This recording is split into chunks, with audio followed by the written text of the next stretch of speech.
It is Jets versus Texans, 1 o'clock Sunday afternoon at MetLife Stadium. Let's preview the game right now.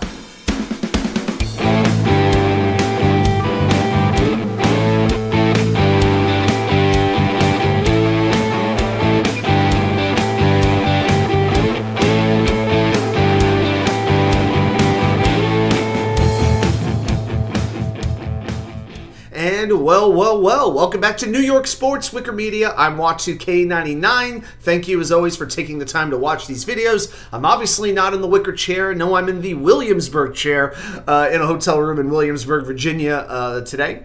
So let's get right into Jets versus Texans. A game that maybe about a month ago, about 5-6 weeks ago, I felt could be a very pivotal game in terms of playoff implications for both teams. We know the Jets have no playoff implications left. About 20 games would have to go a certain way for the Jets to get that last wild card spot.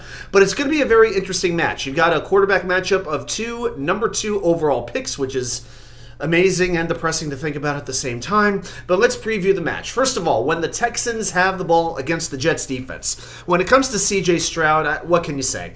Completing 63% of his passes, 20 touchdowns to 5 interceptions, has amazing football intelligence. He's been sacked 31 times. He's run for 3 touchdowns.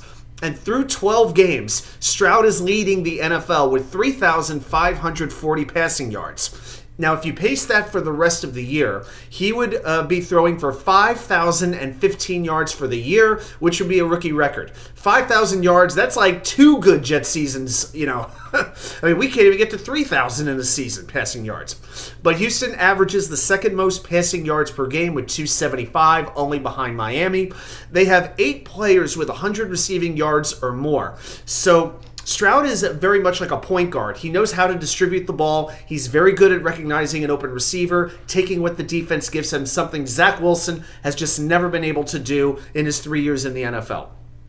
But who do the Texans have on offense? Well, you got 2 running backs in Devinsingletary and the second-year running back Dameonpearce.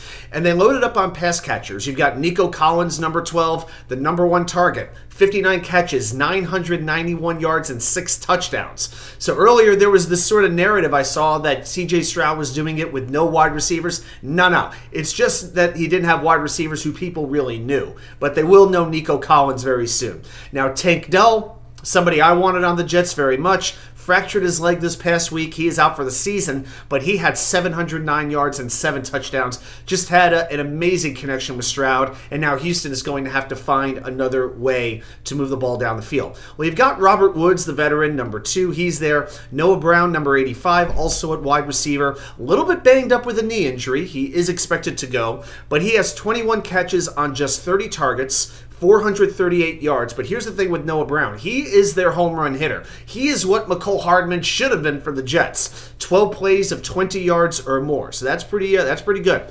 John Mechie, number 8, very capable young wide receiver, playing in his first season after missing last year with health concerns. Very good at getting yards after the catch. They may play Xavier Hutchinson, number 19, big rookie who was inactive last week. Now, at tight end, they're going through a little bit of trouble right now. Dalton Schultz, the ex-Cowboys tight end, is out, and he had 40 catches for 5 touchdowns. So in steps Brevinjordan, number 9. Now, the thing with Brevinjordan, last week, he was one of only 2 Texans, nicocollins being the other, who had multiple catches in that game. So I would expect a steady diet of Brevinjordan in this game, number 9. Okay. Now, the Jets have an excellent secondary and pass rush, as we know. So maybe in an offense that's really passing first with a young quarterback, that relies on good wide receiving, this may be the offense that's tailor-made for this defense to go against. So I want to see every cornerback active. I want to see Hall active, Eccles active, in addition to the 3 regulars. And as far as the offensive line goes with Houston, they've dealt with some injuries too, just like the Jets. Kendrick Green, Jarrett Patterson, Titus Howard, all have gone down for the year. You have Laremytunsil, excellent left tackle. You have rookie Juice Scruggs. He has played only 2 games at left guard. He'll be playing this week. Very good run blocker from what we hear. But let's see how he handles Quinnenwilliams and Quintonjefferson up the middle, though. Going to be interesting. Shaqmason at right guard, the expatriate. Our old buddy Georgefant in at right tackle. He had a one-year deal, has been playing quite nicely for Houston. He will probably get a multi-year deal after this season is over. So the Jets defense has to put pressure on cjstroud. You know, I haven't noticed Brycehuff too much the last couple of weeks. I want that to change. I hope Will McDonald gets some opportunities as well. And as for Jermainejohnson, he's just got to keep doing what he's been doing. All right. Well, let's do what we always do. Let's flip the script. When the Jets offense has the ball, start praying. Okay. Zach Wilson back at quarterback. Will he see Garrett Wilson running open this week? And I say that because the Houston defense allows 245 passing yards per game. That's the 7th most in the league. So you can beat this team through the air if you can throw the ball. Okay, they have allowed 20.9 points per game. That's 12th in the league, about the same level as the Jets. Houston, though, has just 27 sacks. There are only 3 teams with less than that. And their leading sack getter is Jonathangreenard, number 52, 8 sacks, 12 tackles for a loss. You've got Willanderson, the stud rookie, number 51, 5 sacks, 8 tackles for a loss. Now, Carterwarren, who should be playing right tackle. He is questionable, though, with this game with a hip issue. He would probably have the responsibility of trying to block Anderson. If he's not there, it might be Max Mitchell making his much-anticipated return. Can't say I'm too confident. I just pray it's not Billy Turner. Because Wes Schweitzer will not be playing right guard. So a rather thin interior Jets offensive line could be getting even thinner. Sheldonrankins, number 98, the ex-Jet, has 4 sacks at defensive tackle. And speaking of ex-Jets, our old buddy blakecashman, their leading tackler with 84 tackles. He has just a 7% missed tackle rate. That is great. 9 tackles for a loss, 5 quarterback hits. It's working out well for Cashman. You know, can't hate the guy. He just kept getting hurt with the Jets. You know, and now it's working out well for him in Houston. It happens. Now, you got to wonder about the Jets' running back situation in this game. Breecehall did practice on Friday with an ankle injury, but how many carries is he going to get in this game? You wonder if dalvincook's going to get a lot of time. You know, Israel Abanikanda is not seeing the field at all, apparently because he can't pass protect, which makes you wonder why Michael Carter was ever cut. You know, Carter was cut, apparently, so said the coach, because Israel Abanikanda deserved to get some playing time. And now they don't want to play him because he can't pass protect. Maybe they should have thought about that before they cut Carter. Just thinking about it. Be thinking.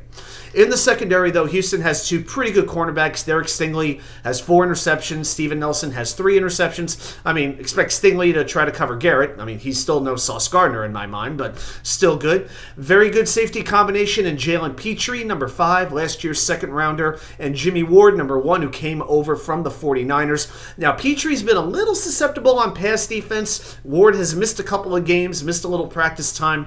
So for insurance, Houston signs Adrian Amos to play safety, who was just cut by the Jets this past week. So a lot of ex-Jets going to be involved in this game. Neville Hewitt at linebacker, backup linebacker, that's another one. So a lot of ex-Jets here on D'Amico Ryan's team. Now, a couple of other game notes. Rain is very much expected for this game. Maybe that could slow down the speed of the Texans' young weapons. Houston is +7 in turnover differential. Only 4 teams are better: San Francisco, Cincinnati, Pittsburgh, and Dallas. Now, the kicking game is going to be interesting, too, because Matt Amendola, another ex-Jet, has been their kicker the last couple of weeks. But Kymie Fairbairn is coming back from a quadriceps strain. He should be ready to play this week, so we'll see what the story is there. And then with the draft and the whole tanking situation, look, root for the team, root against the team. You can make an argument for both. But the Jets would be 6th if the draft happened right now. But if they lose out, they will be no worse than the 3rd pick. The reason is the Jets play both Washington and New England, both of whom are ahead of them in the standings. And then in 2 weeks, Arizona plays Chicago. Both of those teams are ahead of the Jets, so one of them will have to lose. So it's very interesting. One of them will have to win, I guess, more accurately, and that would move them behind the Jets in the standings, possibly. So we'll see what winds up happening. And a few notes for the Virginia Jets fans. 1 o'clock Sunday, AJ Gators. Sterling, our president emeritus, you might say, will be back hosting. We will have the Ring of Honor induction. We've got 5 great inductees. We'll be doing a raffle with some special classic Jets items that Sterling's going to be bringing along. There may be an appearance by Joe Namath and the fur coat, so definitely want to check that out. All right, everybody, thanks so much for watching, and we'll see you, well, once I'm back in the wicker chair. Talk to you later.